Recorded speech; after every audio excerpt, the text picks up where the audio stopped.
Welcome to the Salmon Runs YouTube. Enjoy the video. You start by preparing the device so the switch to safe mode is smooth. Make sure the battery is above 10% and the screen is unlocked.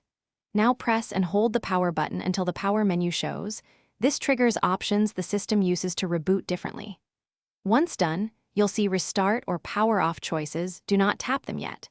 Instead, press and hold the power off option for a few seconds so Android presents the safe mode reboot prompt. This step is essential because it tells the system to disable third-party apps. You'll now confirm the safe mode action or use the alternate boot combo.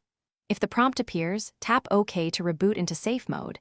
This temporarily disables third-party apps so you can diagnose issues. If the prompt does not appear, power the phone fully off, then power it on and immediately hold volume down until the system finishes booting. Make sure to keep volume down held. This forces the kernel to skip loading user apps. Once the system finishes, look for the safe mode watermark at the screen corner to verify success. You finish by returning to normal or fixing the underlying issue.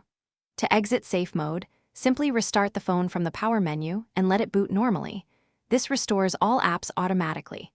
If the problem that sent you into safe mode persists, use this opportunity to uninstall the most recent apps or suspicious ones, then reboot to check. If safe mode won't exit or the device misbehaves, clear the system cache or, as a last resort, perform a factory reset. Back up your data first because that erases everything. Thanks for watching. Consider subscribing if we helped you.